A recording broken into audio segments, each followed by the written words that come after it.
আসসালামু আলাইকুম সুপ্রিয় সপ্তম শ্রেণীর শিক্ষার্থী। আমরা এই ভিডিওতে তোমাদের সপ্তম শ্রেণীর সিলেবাস নিয়ে আলোচনা করব। এনসিটিপি থেকে তোমাদের সপ্তম শ্রেণীর গণিত বইয়ের সিলেবাস প্রদান করা হয়েছে। সেই সিলেবাসের অনুযায়ী তোমাদের বার্ষিক পরীক্ষা অনুষ্ঠিত হবে। সুপ্রিয় শিক্ষার্থী, চলো আর কথা না বাড়িয়ে তোমাদের সপ্তম শ্রেণীর গণিত বইয়ের বার্ষিক পরীক্ষার সিলেবাসটি দেখি। 2024 সালের বার্ষিক মূল্যায়নের বিষয়ভিত্তিক নির্দেশনা। বিষয় গণিত, শ্রেণী সপ্তম। ক, বার্ষিক পরীক্ষার পাঠ্যক্রম বা সিলেবাস। তো শিক্ষার্থী, তোমাদের বার্ষিক পরীক্ষার জন্য তোমাদের গণিত বইয়ের সবগুলো অধ্যায় পড়তে হবে না, শুধু এখানে যা কয়েকটি অধ্যায় রয়েছে সেগুলো পড়লেই তোমাদের বার্ষিক পরীক্ষার সিলেবাস কমপ্লিট হয়ে যাবে।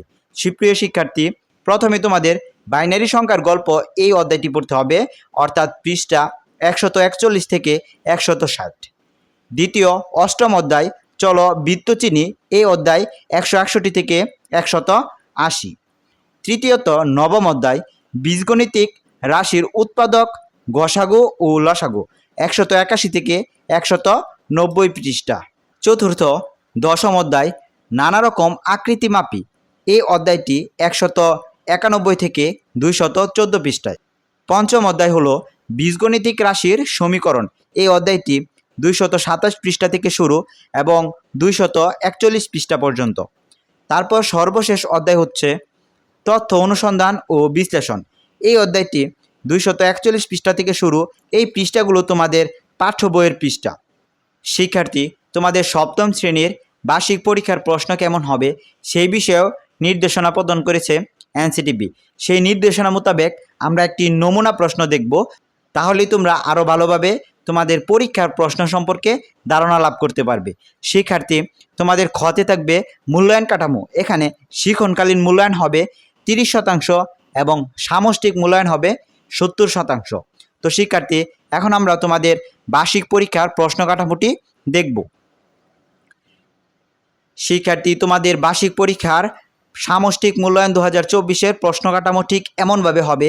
শিক্ষার্থী, এই তোমাদের প্রশ্নের নমুনা, অর্থাৎ বার্ষিক সামষ্টিক মূল্যায়ন 2024, বিষয় গণিত, শ্রেণী সপ্তম। তোমাদের এই পরীক্ষাটি হবে 100 নম্বরের এবং সময় থাকবে 3 ঘন্টা। এই প্রশ্নে কয়েকটি বিভাগ থাকবে। প্রথমে ক বিভাগ। ক বিভাগ থাকবে টিক চিহ্ন নিয়ে। এখানে কয়েকটি টিক চিহ্ন রয়েছে, সেই টিক চিহ্নের উত্তরগুলো, অর্থাৎ সঠিক উত্তর তোমাদের খাতায় লিখবে। এখানে টিক চিহ্ন, তোমাদের পরীক্ষার প্রশ্নে টিক চিহ্ন থাকবে সর্বমোট 15টি। 15টি টিক চিহ্ন থেকে তোমাদের বার্ষিক পরীক্ষার যে প্রশ্নটি রয়েছে সেখানে তোমাদের মূল্যায়ন করা হবে। তার পরবর্তীতে তোমাদের থাকবে এক কথায় প্রকাশ। এক কথায় প্রকাশে তোমাদের প্রশ্ন থাকবে 10টি। সেই 10টি এক কথায় প্রকাশের প্রশ্নের উত্তর তোমাদের খাতায় লিখতে হবে। এখানে থাকবে আরও 10 নাম্বার। তার পরবর্তীতে তোমাদের আরেকটি বিভাগ থাকবে, সেটি হলো খ বিভাগ। খ বিভাগে কয়েকটি প্রশ্ন থাকবে, অর্থাৎ লিখিত প্রশ্ন থাকবে। এখানে 1 নং, 2 নং, 3 নং, এভাবে কয়েকটি নং থাকবে। আর তোমাদের 1 নং প্রশ্নে তোমাদের মোট সংক্ষিপ্ত প্রশ্ন থাকবে 13টি। প্রতিটি প্রশ্নের মান 2 করে, অর্থাৎ 13 দুগুণী 26। অর্থাৎ তোমাদের এই খ নং প্রশ্নের 1 নংয়ে তোমাদের 26 নাম্বার থাকবে। তার পরবর্তীতে তোমাদের খ নং 2 নং থেকে, অর্থাৎ দৃশ্যপট নির্ভর প্রশ্ন। এখানে 10টি প্রশ্ন থেকে যে কোনো 60টি প্রশ্নের উত্তর দিতে হবে। নমুনা হিসাবে 60টি প্রশ্ন দেওয়া হলো। এখানে তোমাদের 10টি প্রশ্ন থাকবে এবং তার মাঝখান থেকে 60টি প্রশ্নের উত্তর দিতে হবে।